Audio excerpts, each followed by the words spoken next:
Vielen Dank, Helmut. Bin positiv überrascht, dass überhaupt noch so viele im Chat sind. Wir haben es hier, ich sitze in Münster, Nordrhein-Westfalen, Deutschland. Ich weiß nicht, gefühlte 35 Grad, glaube ich. Daher, wahrscheinlich ist es heißer als 35 Grad. Daher bin ich da ziemlich happy, dass doch noch eine ganze Reihe da sind. Oder ziemlich viele eigentlich sogar da sind. Mit mir hier ist Dimitriou, das ist der CEO von ImmuPharma. Wie Helmut gerade schon sagte, ein Unternehmen, was in England ansässig ist, UK ansässig. Und das Unternehmen basiert auf Peptide. Ach, ich muss noch ganz kurz, wie Helmut es ja vorhin auch gemacht hat, Haftungsausschluss. ImmuPharma ist unser Kunde, erster Hinweis und der zweite. Wir haben das Ganze übersetzt und ich werde es gleich auch, so gut ich es kann, jeweils übersetzen, weil der Dimitri natürlich kein Englisch spricht. Und ja. Der Dimitri spricht schon Englisch, Eva. Entschuldigung, ne? Ja, kein Deutsch. Es ist hier einfach zu warm. Einfach kein Deutsch spricht, das heißt, das werde ich dann zusammenfassen. Ich werde es nicht immer Du musst ja eine Wanne mit kaltem Wasser unter den Schreibtisch stellen und dann wird alles gut. Ja, das hätte ich vorher machen sollen. Das stimmt. Füße rein und dann wäre das vielleicht ein bisschen gefühlt etwas kühler hier. So, Dimitri, how is the temperature in England? Hi Helmut, and thanks for giving me the opportunity to present ImmuPharma. The temperature in England is very warm. Today is about 27, but it feels very, very stuffy. 27, that's for the English people, it's like Africa. It is. And how is it in Germany and Austria? Germany again. Yeah. Today we had a very mixed day. We had really hard rain, and we had what's the name for hagel? The ice balls from the sky, and then we had sunshine again, and hail. It's called hail. Yeah, hail. Yeah, it was very mixed, but now it's very schwül, very humid. Yeah, very humid. Yes. Yeah. It's this kind of weather yesterday here in Germany, so what we expect temperatures around 20 degrees during the next day, so that might be quite okay. Yeah, I think it's the same throughout Europe. But I think all of us are happy because April was really not so good. Hopefully we have summer. Okay, ich gebe mal einen ganz kurzen Überblick über ImmuPharma. Also das Unternehmen hat sich spezialisiert auf Bereiche Arzneien für Nischenmärkte vor allem. Da wird dann gleich der Dimitriou ein paar eine Übersicht drüber geben. Eines der Dinge, die auf die ImmuPharma spezialisiert sind Arzneimittel, die auf Basis von Peptiden, also sehr kleinen Molekülketten basieren. Eines der wesentlichen Produkte in dem Bereich oder Arzneimittel in dem Bereich ist ein Arzneimittel genannt Lupus oder bezogen auf eine Krankheit, die nennt sich Lupus. Lupus offen gesagt, also ist eine Krankheit, die es nicht so wahnsinnig häufig gibt, ist aber dafür relativ bekannt für diejenigen unter Ihnen, die Dr. House-Fans sind, die von der Serie, ich rede von der amerikanischen Serie Dr. House, denen dürfte das bekannt sein. Es gibt ein paar relativ bekannte Vertreter, die Lupus haben. Einmal der Herr Thiel, der Lupus hat, Lady Gaga, Michael Jackson hatte Lupus, also es ist etwas, was durchaus in den Medien und Öffentlichkeiten verbreitet ist und recht bekannt ist. ImmuPharma hat noch eine ganze andere Reihe Arzneimittel in der Pipeline, aber das Lupus ist das, was am weitesten bekannt ist, beziehungsweise am weitesten vorangeschritten ist. Und daher würde ich vorschlagen, ich gebe einfach mal an Dimitri weiter und würde dann bitten, uns eine Übersicht zu geben und ich fasse dann jeweils zusammen. Dimitri, may I ask you to start? Yes, of course. Thanks very much, Eva, for the introduction as well. So, to all of you who are here today, I appreciate your time. I want to just take a few minutes to give you an overview of ImmuPharma, and I'm sure Dr. Reuter would be able to follow up with any more information should anybody wish to have it more. At the end of the session, we can also have a few questions if there's something simple which I can answer. Of course, I'd be very happy to. So Eva gave you just a very, very quick summary. So what I would like to do is just to explain the reason why ImmuPharma has been focusing in this model, which is focusing on drugs with blockbuster sales potential, blockbuster in the pharmaceutical industry is taken as sales estimates of drugs which would sell above $1 billion per year. And the second part is focusing on niche markets. This is also very important because we have seen from the big pharmaceutical company side that companies have tried to get out of the general practitioner markets because it's very difficult to do phase 3, it's very expensive, it takes a long time, and when you have a drug which is already approved in the market, you have to visit as a pharmaceutical company many GPs around the world, and that's very costly. So there has been a trend in the pharmaceutical industry for companies to focus on niche therapeutic areas, specialist areas, and that's exactly what ImmuPharma is doing. So as a very quick summary of the company, we started on the right-hand side, as you can see, in Switzerland, in Basel, and well over 10 years ago. And in the year 2000, we started a company in Mulhouse, in France, and through this one, we have been very successful in obtaining a number of drugs from a research partner in France, which I will tell you a little bit more in a moment. And then in 2005, we put these two companies together under UK PLC and listed in London in 2006. So we have been public now for over 6 years. The second bullet point here, which I think is probably the one which investors take most notice of, is that our lead drug called Lupuzor, which is a treatment for lupus, which is in development now at the late stage, has received the approval from the US FDA to start phase 3 with what is called an SPA. I will tell you a little bit more about that. And also, it was designated fast track. I'll also tell you a little bit more about that. And now we are in discussions with large companies and also some not so large companies for a corporate deal. In addition to Lupuzor, which is a most advanced drug, we have 4 additional product candidates, which include another blockbuster potential drug for cancer, and that's in clinical trials. It just finished phase 1/2A. And the way that we get these drugs is not with our own labs, so we have decided from the beginning, from the foundation of the company, to avoid early-stage research. Early-stage research is something which actually the big pharma companies would also like to avoid, but I think they don't have so much choice. The difficulty with early-stage research is that you need to have laboratories which you fund, you need to have many scientists which you need to employ, and all these are very expensive. So if the company is small and you don't generate enough, it's difficult to sustain. And I think that has been one of the reasons why many biotech and pharma companies haven't really worked. So the model of ImmuPharma is to work with the biggest institution in Europe, which is in France, and it's called the CNRS. And we have a very good deal with them, whereby we have an exclusive collaboration and we can choose a number of drugs which they discover, but obviously because they are a research institution, they cannot continue development. And the last point here is that our management is very commercially focused, and most of the management has come out of big pharma companies. So just a very few words about myself. I was educated in science in the University of London, so I got my first degree in biochemistry a long time ago. I think it was about 30 years ago, and then at the University of London, and I got my master's degree in pathology also at the University of London. Then I started my career in the pharmaceutical industry in what used to be Sandoz, which is now Novartis, and I spent quite a few years, about 8 years, in Procter & Gamble on the pharmaceutical side, and then I joined Smith & Beecham in '96 as Associate Director of Worldwide Business Development. Then I became Director, I became Senior Director, and I left the company when ImmuPharma was starting, so I'm one of the founders of the company. So, das will ich immer ganz kurz zusammenfassen, auch nur die wesentlichen Punkte. Also 1999 in der Schweiz gegründet. Das Unternehmen ist dann letztendlich hervorgegangen aus 2 Vorgängerunternehmen. Wie ich vorhin schon sagte, ImmuPharma spezialisiert sich vor allem auf Nischenmärkte. Ich versuche hier mal aus der Sonne ein bisschen rauszukommen.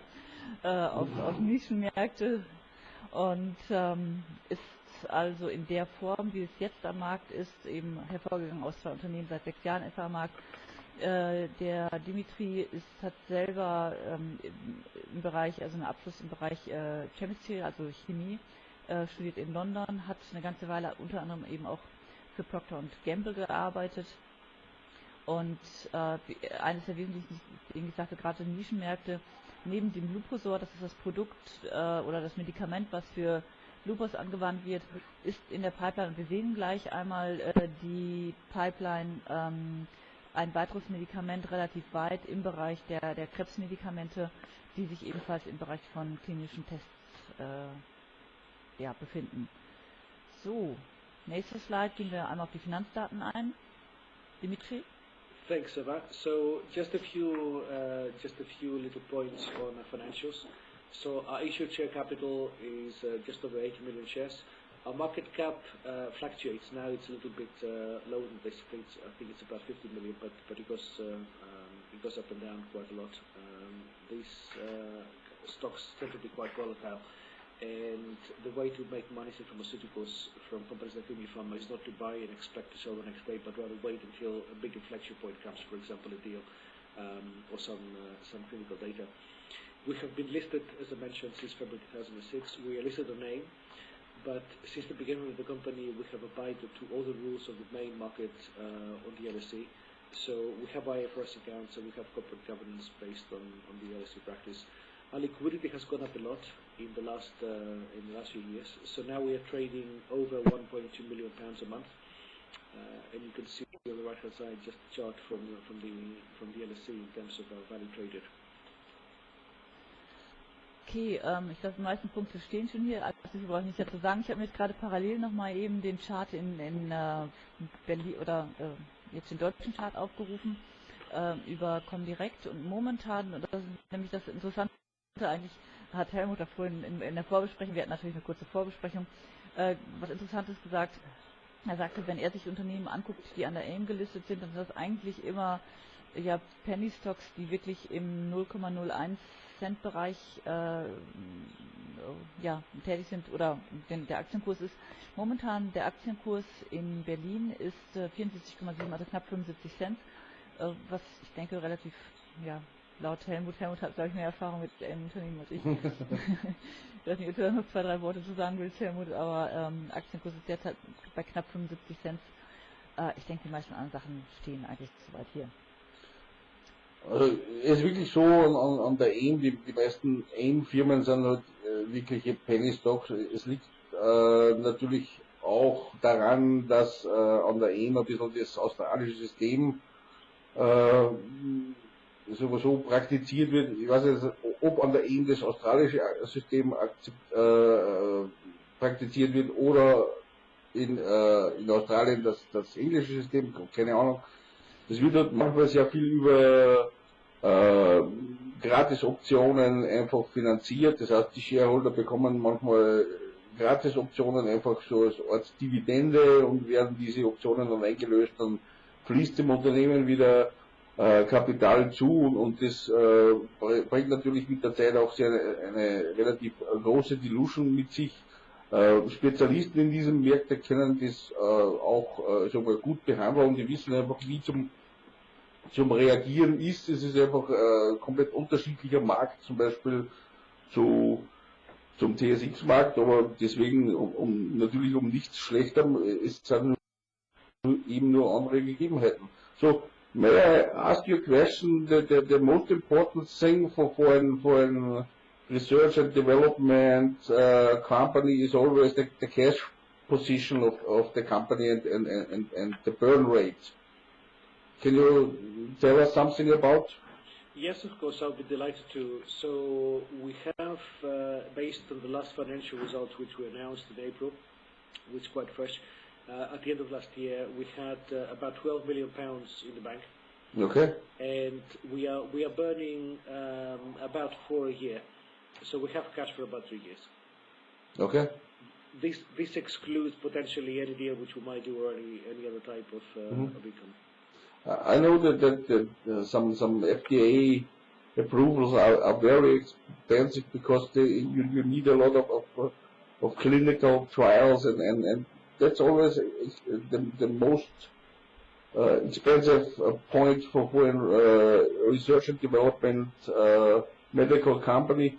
But if you have money for 2 years, it's an important point for every investor, I think.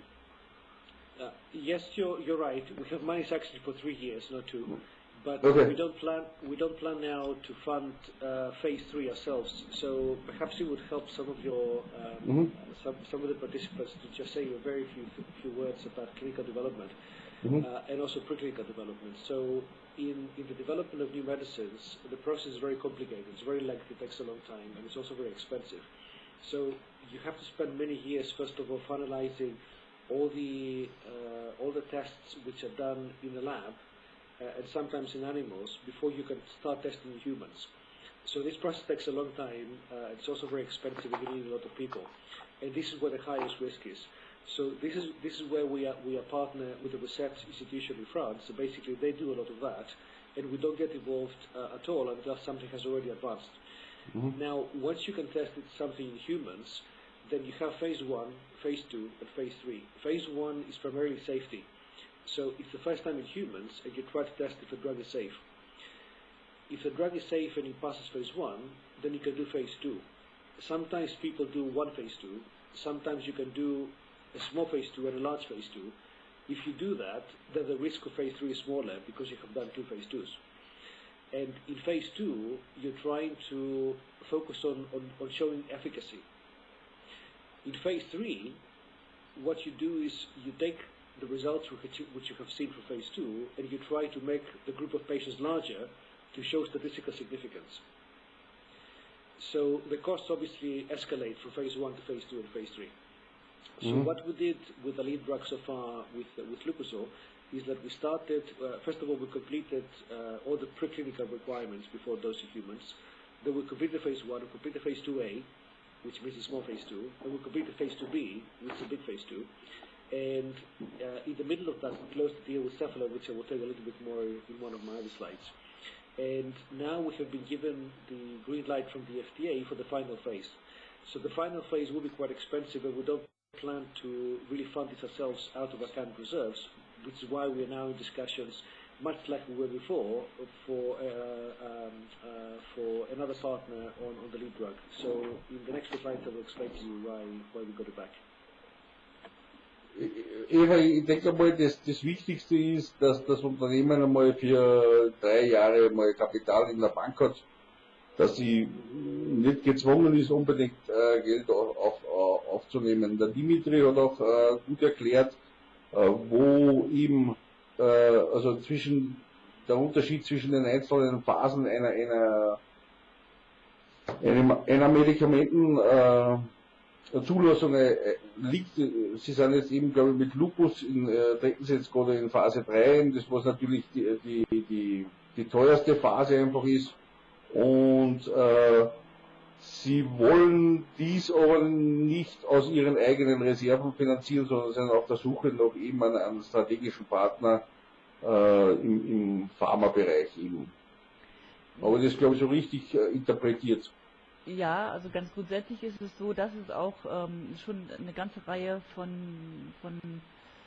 Unternehmen gibt, mit denen ImmuPharma zusammenarbeitet und auch bereits, ich glaube 45 Millionen, das kommt aber gleich in der weiteren Slide, 45 Millionen bekommen hat, und zwar von Cephalon. Das war, ich glaube, ich müsste jetzt auch geschaut, ich wollte gerade schnell nachgucken, ich glaube, das war so vor 2-3 Jahren etwa, oder im Zeitraum etwa den letzten 3-4 Jahre hat Cephalon bereits 45 Millionen gezahlt. Aber das kommt auf eine der weiteren Slides, da greifen wir jetzt gerade so ein bisschen vor. Würde ich vielleicht vorschlagen, dass wir einfach mal mit dem nächsten Slide weitermachen? So. Dimitri, you want to just give a rough overview of the current pipeline? Thanks very much, Eva. So what you can see here is just a quick snapshot of our pipeline. I'm sorry, in my presentation, some of the letters are missing.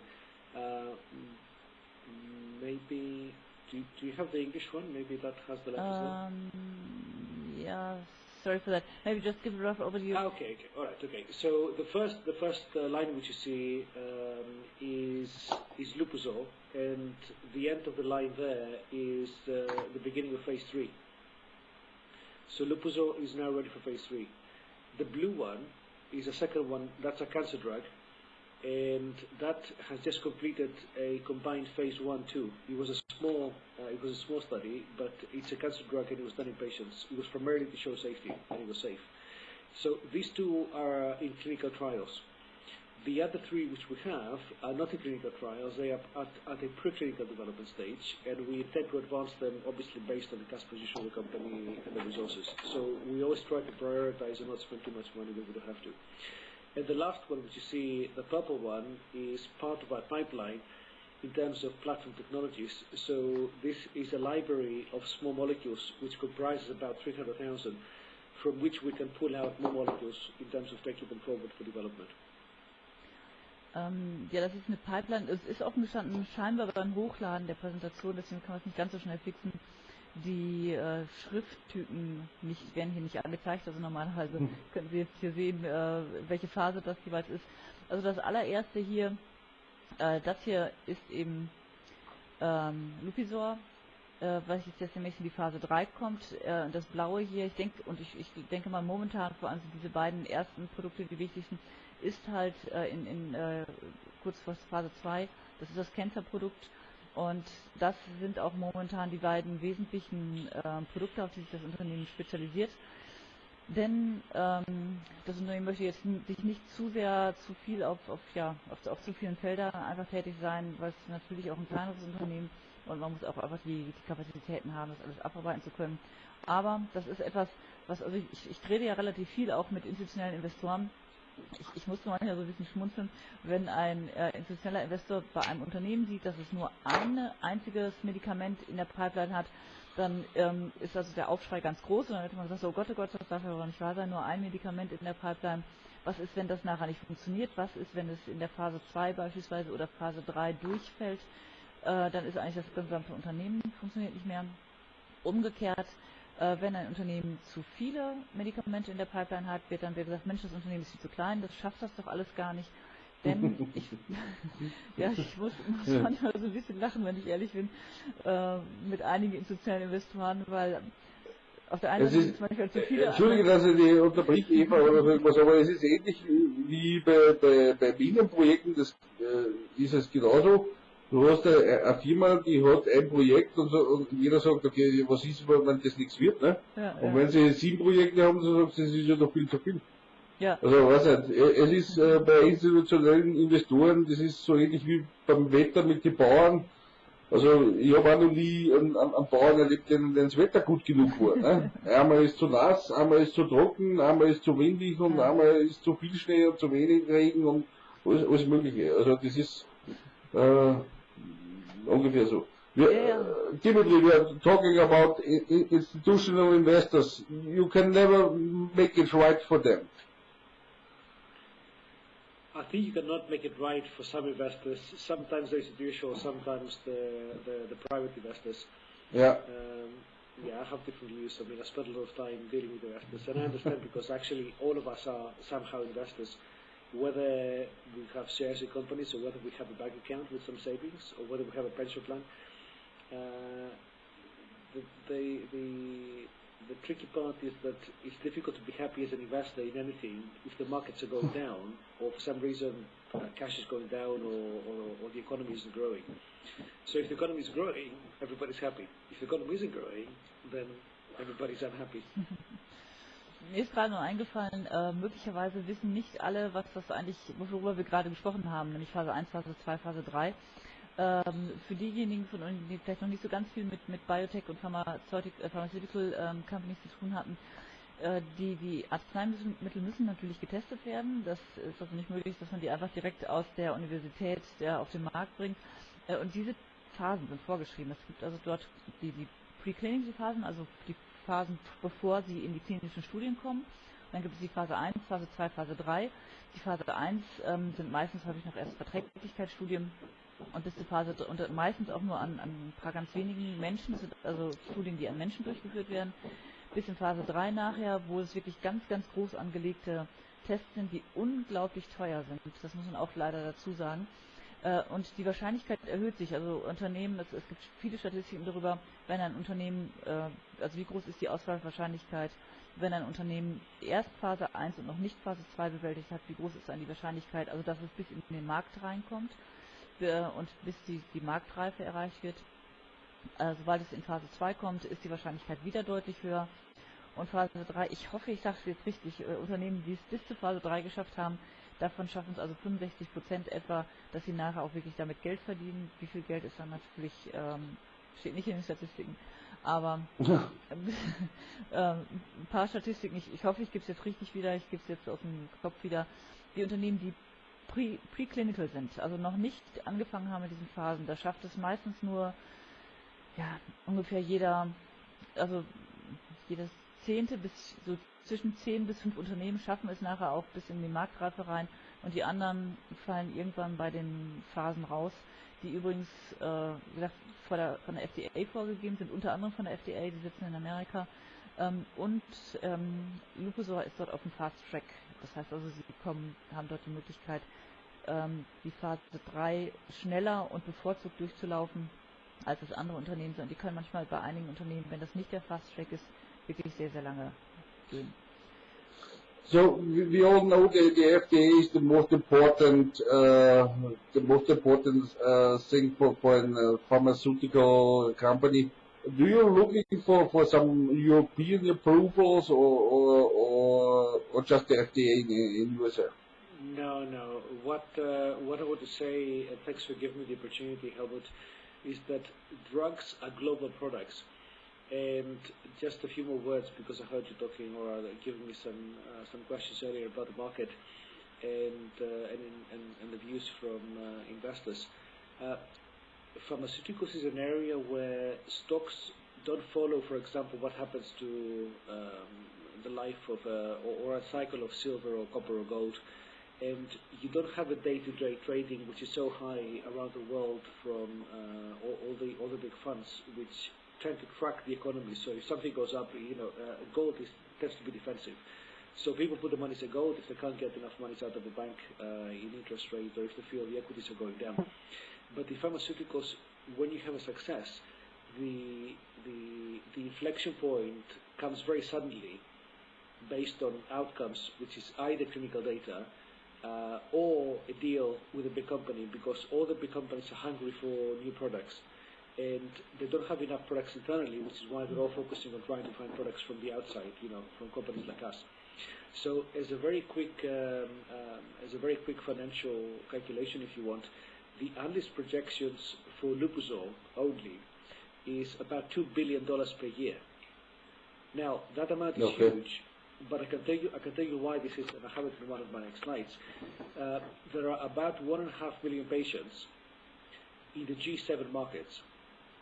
And the price estimate of Lupusol per year, the price per year, is about 10 to 20,000 each.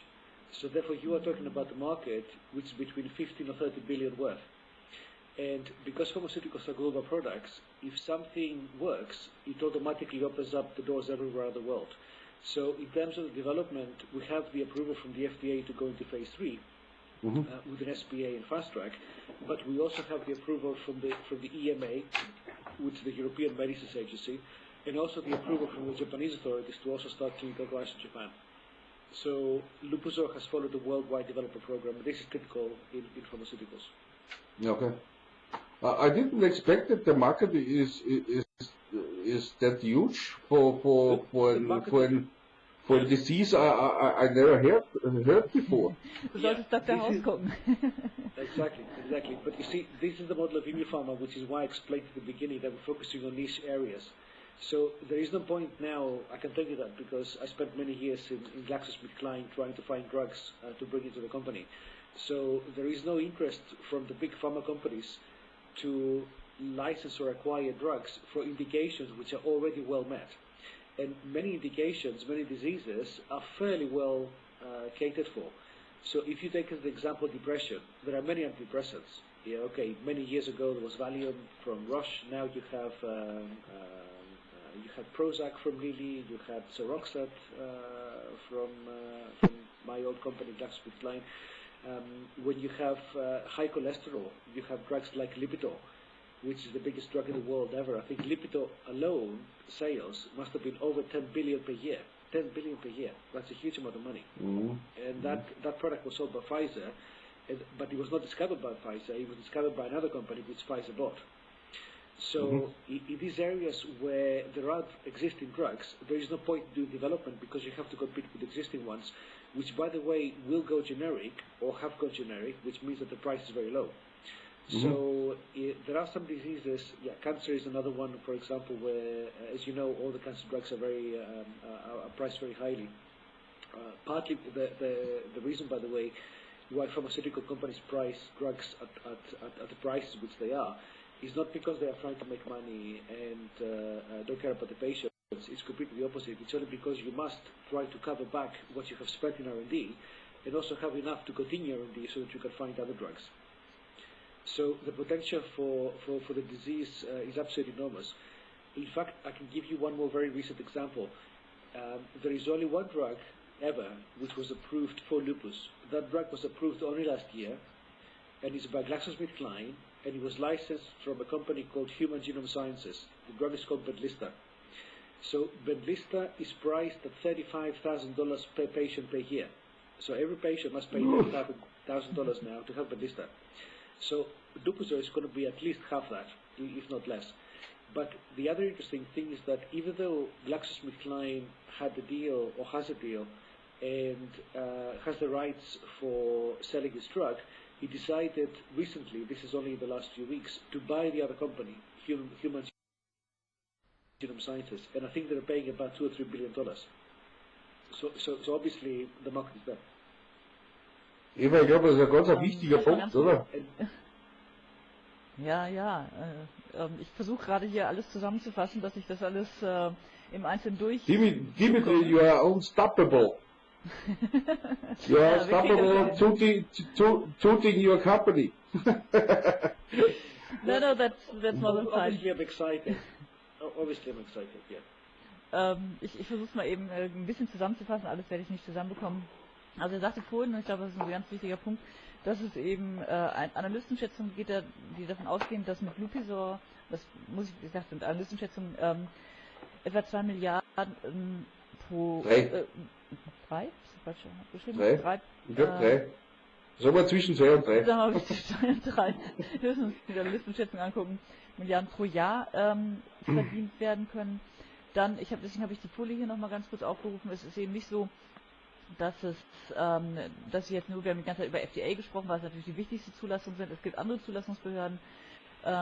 Hier haben wir die für die EU und hier haben wir die für Japan. Das heißt also, das Unternehmen ist in dem Prozess eben nicht nur den amerikanischen Markt, sondern genauso gibt es den europäischen Markt und in China einfach die Zulassung zu bekommen.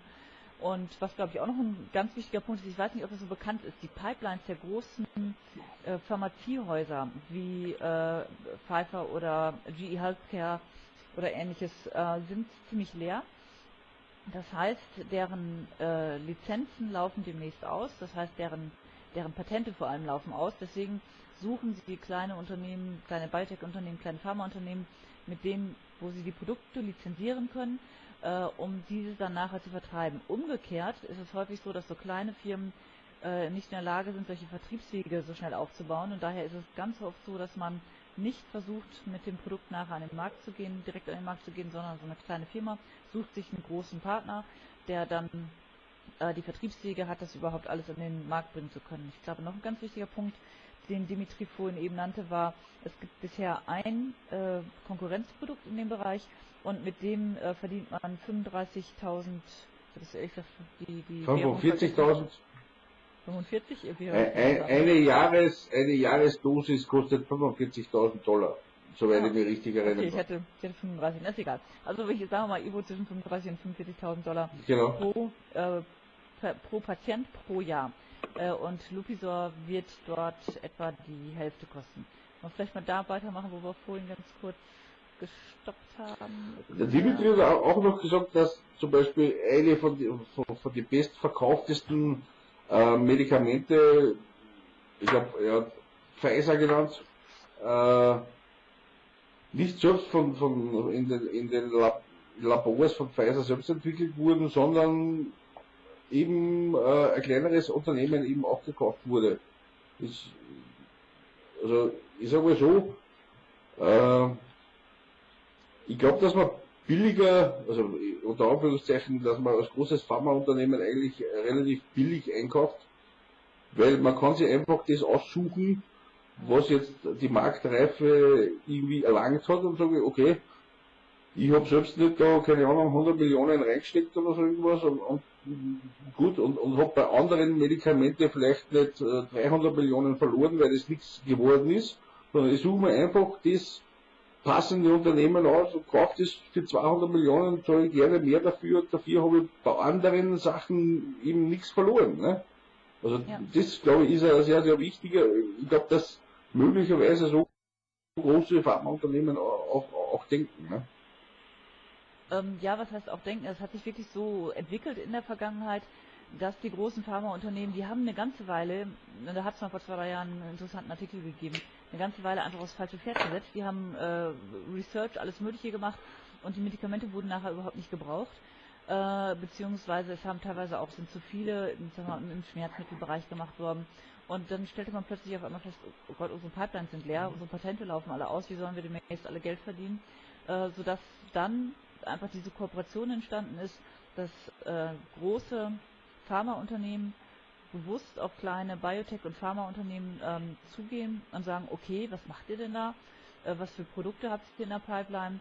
Und schauen sich dann, die werden alle gescreent und da versucht man dann hinzukommen, aber zu gucken, ja, wer ist der richtige Partner, mit welchem Produkt kann man möglicherweise viel Geld finden und dann kommt es häufig zu Lizenzdeals, die halt sehr unterschiedlich aussehen können. Okay, sollen wir vielleicht weitermachen? I want to ask you something about your Cephalon deal, because it's very important for me from the financial side. I think many of us have no clue who Cephalon is. Can you explain the size of this company? Yes, of course. In the US specifically, or rather particularly, in the last 20 years, there have been some companies which have had outstanding growth. One of them was Cephalon. By the way, a lot of the sector in the US, particularly because in the US people are a little bit more happy to invest. They expect that everything has a risk, but some things work, and when the work, the payback is very high. So there are some companies which have made it really big very, very fast. Cephalon, I think, is less than 20, or rather was less than 20 years old. It was a company when we did the deal, primarily US, but they did have European and also other world operations. They had a market cap of, I think, about $4 billion.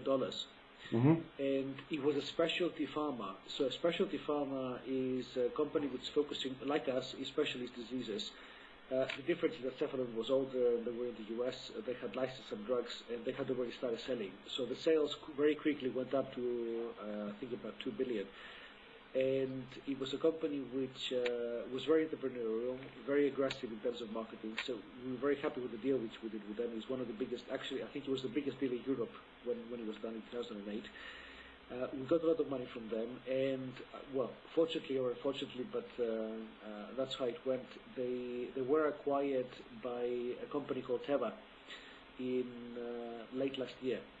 So we knew the acquisition was going on because it had already been announced, and they wrote to us. Cephalon wrote back in July last year, and as part of our deal, in our agreement, which was very well drafted by Swiss lawyers and myself, were 2 clauses. One was about the change of control. So we said that in the case of control of Cephalon, ImmuPharma has the right to allow the new owner of Cephalon to continue with development. The second one was a non-compete clause. And Teva, by chance, had licensed a drug from another small company in Denmark many years ago for multiple sclerosis, but they were testing it for lupus as well. So therefore, Cephalon or Teva would have been in breach of our contract at the time of the merger. So that was the reason why we got it back. But Cephalon was a company which grew very quickly, and I believe part of the reason why it was acquired is because, unfortunately, the founder and the CEO, who was a very powerful personality, very well known, particularly in the US, by the name of Frank Baldino, unfortunately had cancer and he died.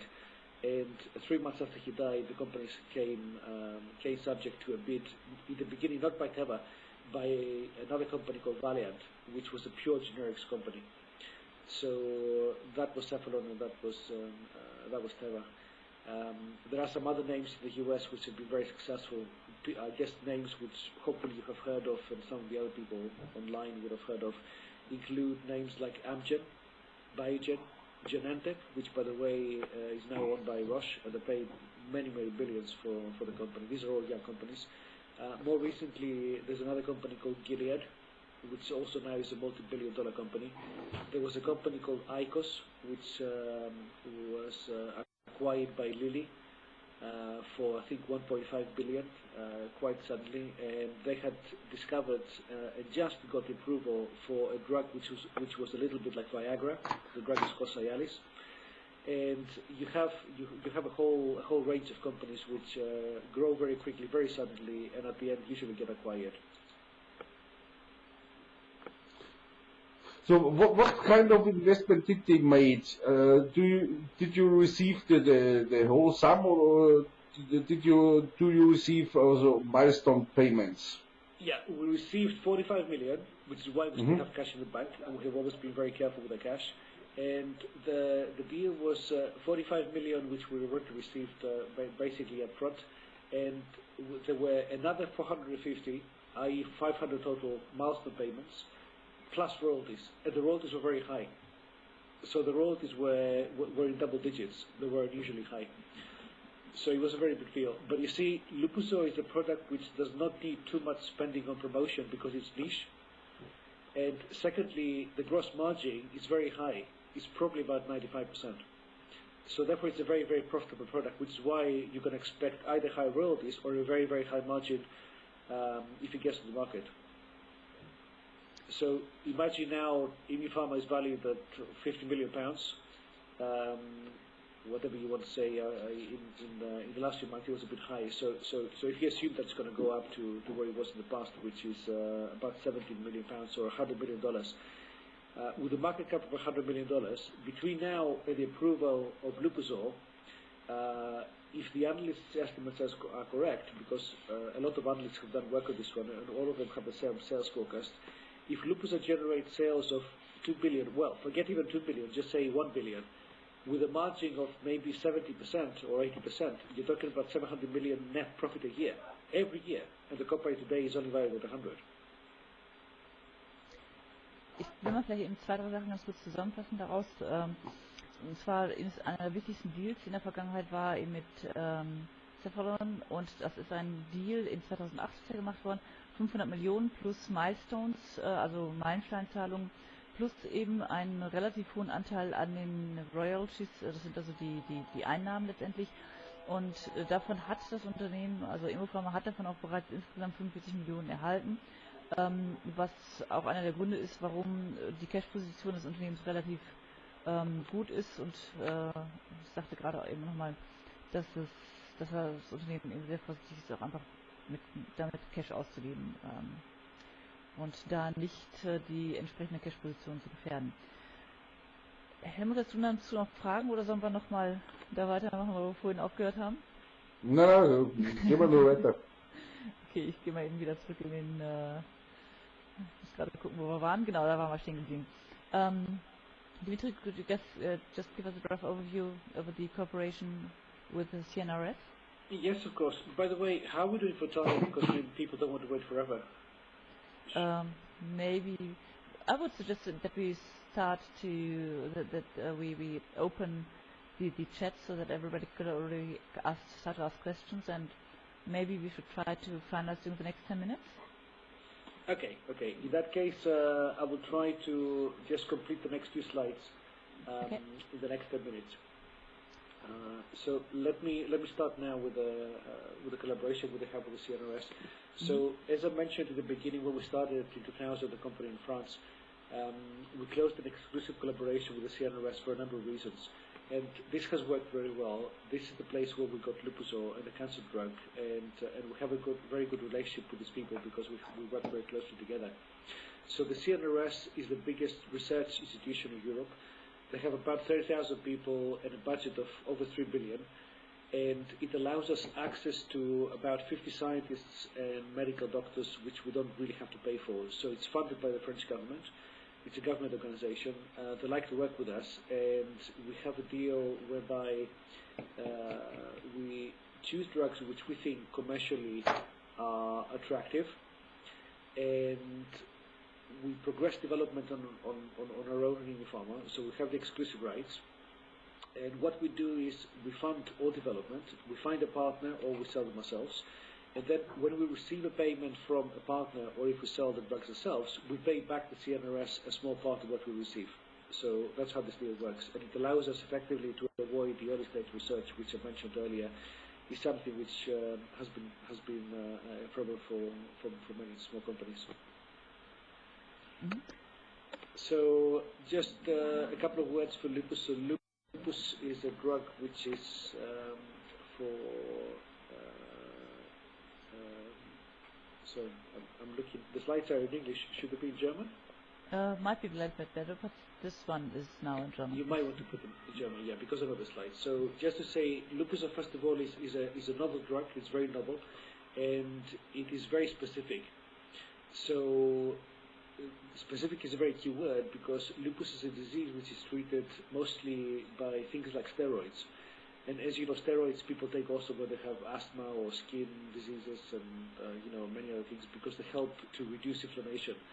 But basically what happens in lupus is that, if you go to the next slide, yeah, is that the body's immune system attacks the body itself.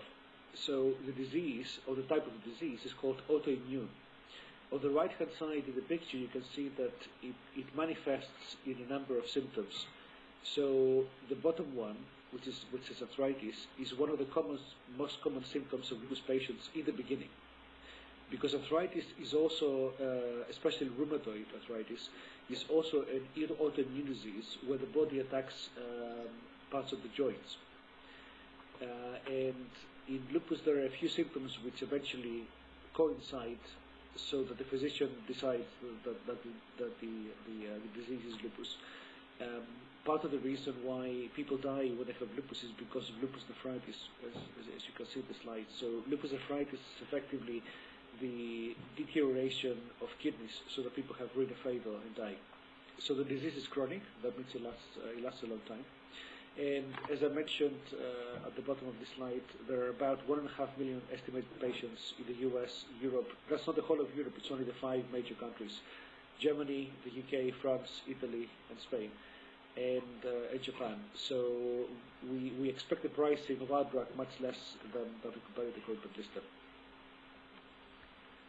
So für den ganz kurzen Überblick dazu, was Lupus eigentlich ist auch das nachher aufgefallen, dass wir immer nicht viel eher machen sollen.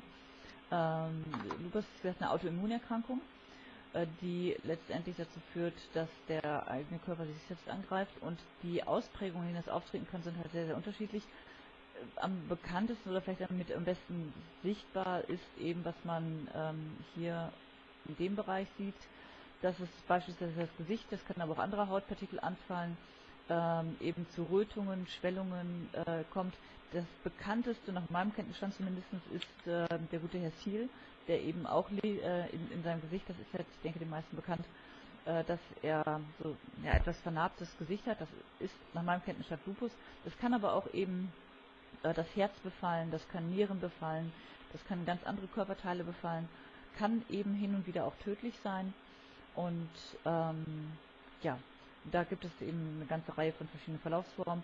Geschätzt etwa 1,5 Millionen Patienten in den USA, Europa und Japan. Und der Preis, das hat man vorhin schon mal gesagt, also Ben Linzer sind $35.000, das ist das Konkurrenzunternehmen. Und der anvisierte Preis pro Patient bei jetzt von ImmuPharma sind eben zwischen 10.000 und $20.000. Should we go to the next slide? Oh, we already have this one. Yeah, please. Yeah. So maybe this one, we also spoke about this one. We have covered the several deals, yes. Yeah. This I think we also covered. So as I explained in answer to one of the questions from Helmut earlier, we have focused not only the US. So yes, the FDA is the most important organization, also the most difficult one. But we also got the same approval from the European authorities and also the Japanese authorities. Mm-hmm. And I think that concludes lupus, which is a major asset. And I'd like just to go very quickly through the cancer drug and say only very, very few words about the other ones. Mm-hmm. And then we can take questions. Yeah. So in terms of the cancer drug, which is the next slide. We have only. Oh yeah. Yeah. So the cancer drug, which is called IPP24106, is a potential breakthrough cancer drug, and we have just finished phase 1/2 patients. It has a dual mechanism. It has a very novel target, and we received over 1 million euros so far from the French state, from a couple of organizations to help development, because the drug is very novel. And on the next slide, you can see the summary of the development up to date.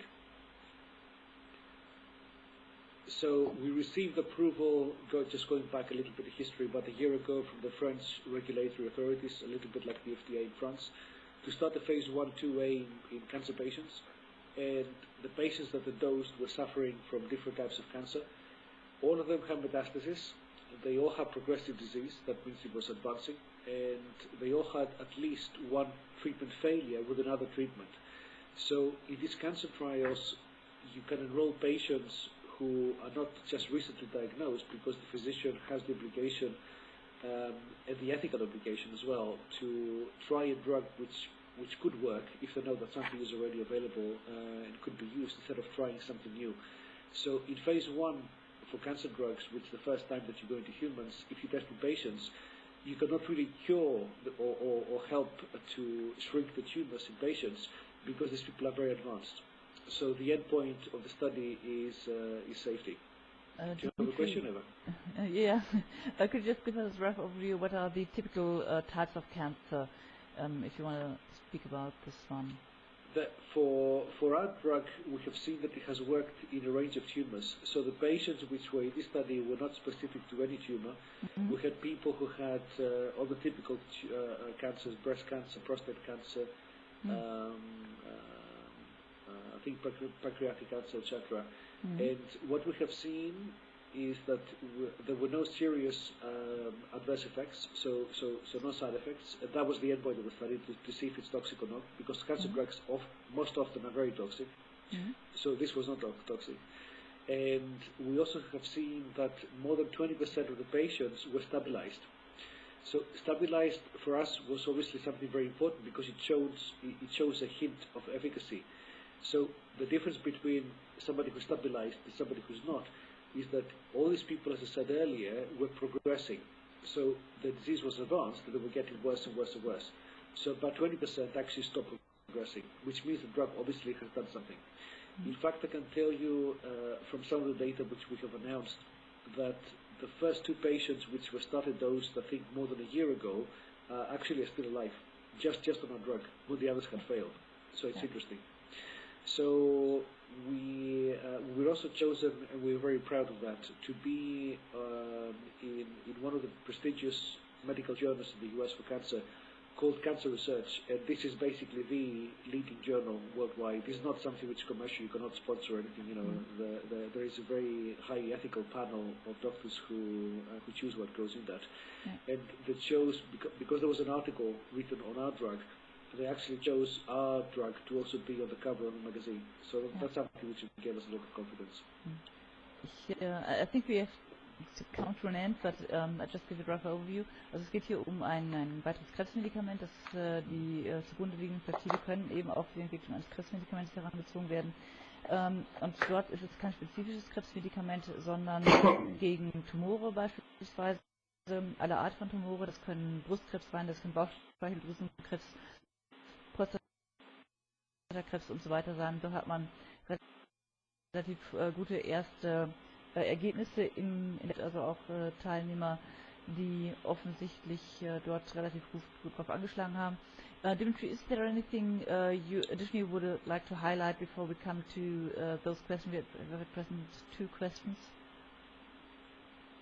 No, I think we can cover things in the questions. Okay.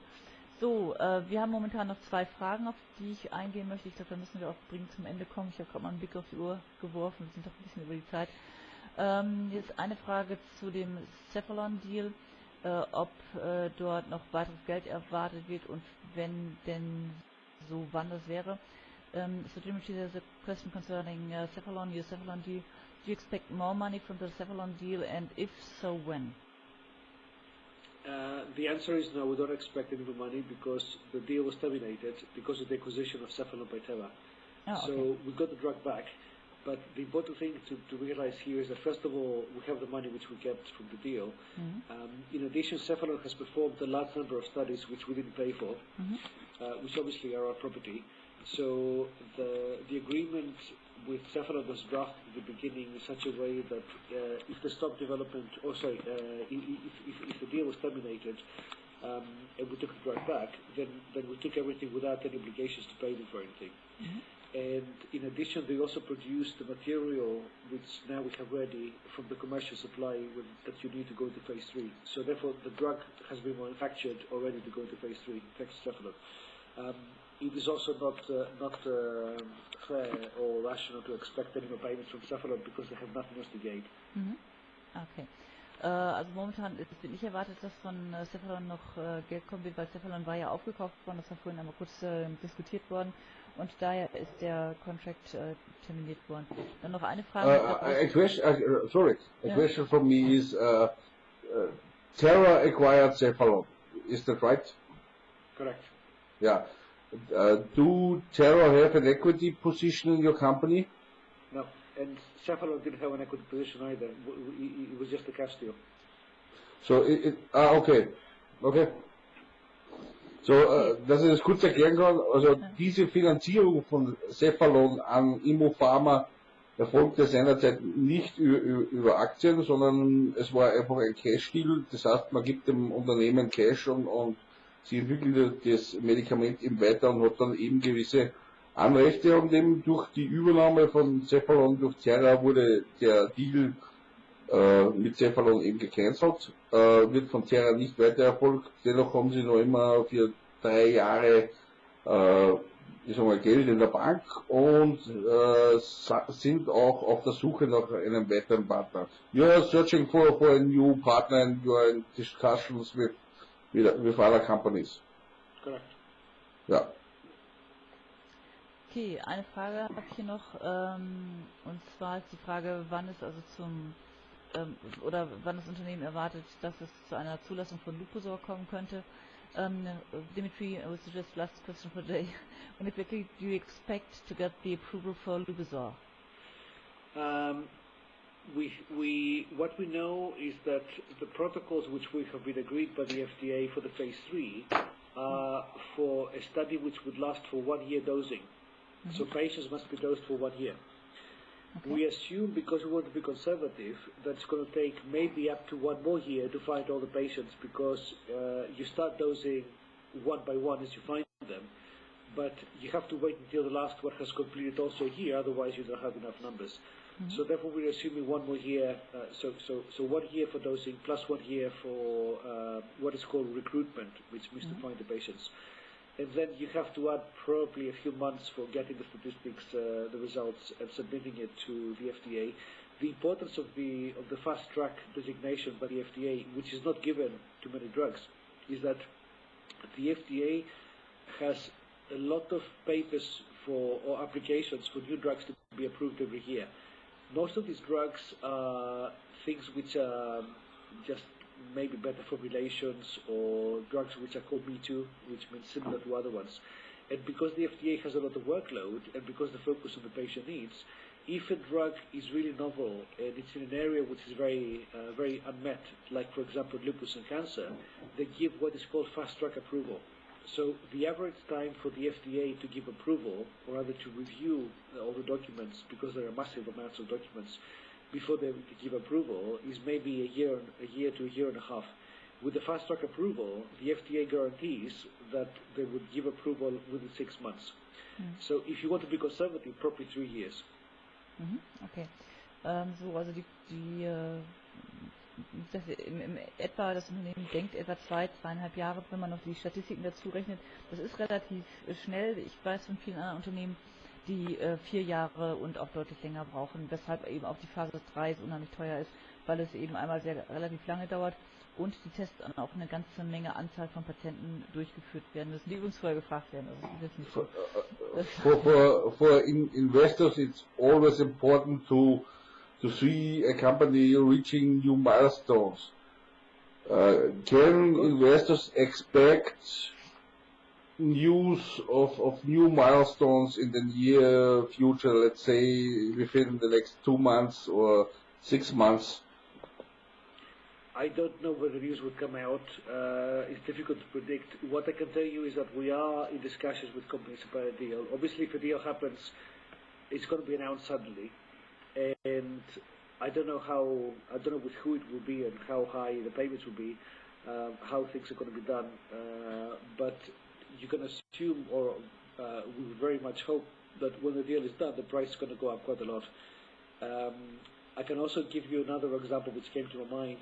This other company which I mentioned, Human Genome Sciences, that has the other drug for lupus, which now GlaxoSmithKline is buying.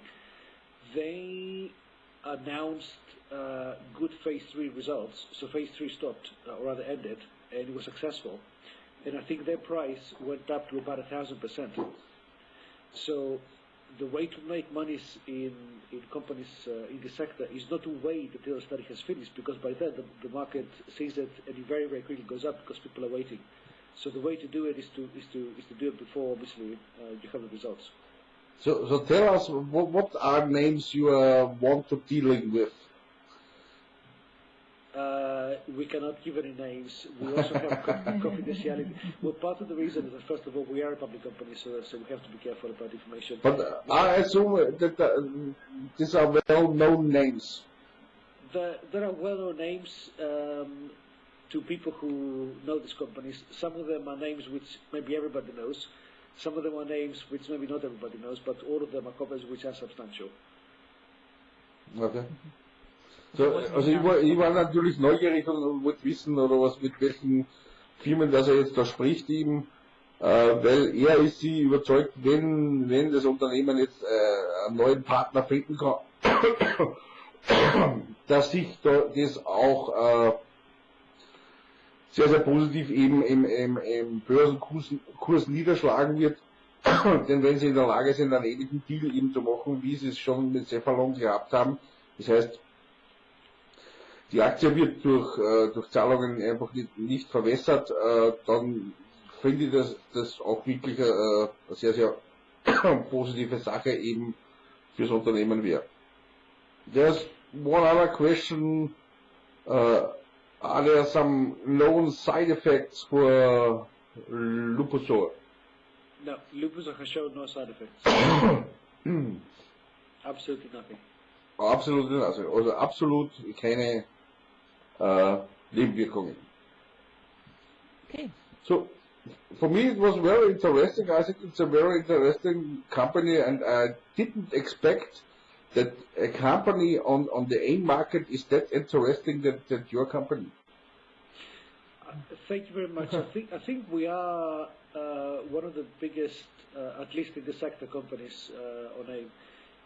In fact, as I mentioned, we always try to abide by the rules of LSE. Well, now things on AIM have changed tremendously over the last many years, and AIM is exactly a part of the LSE. There's absolutely no distinction. The only difference between companies listed on AIM and companies listed on the main market is that there are stricter rules or regulations for accounts. So on the main market, you must have IFRS accounts, which we do, and you must have good corporate governance, which we also do. Great. Okay. So, Dimitri, thanks so much. And if there should be any further questions, also können auch uns gerne Fragen stellen oder auch gerne Helmut, der leitet uns weiter, wenn Sie unsere Kontaktdaten nicht haben. Und Dimitri, thanks a lot for the moment. And ich würde sagen, Helmut, dann viel Spaß mit dem Thank you, Dimitri. Thank you too very much, Eva and Helmut, very much. Thank you, I appreciate it. Bye bye. My regards to tropical London. Thank you very much.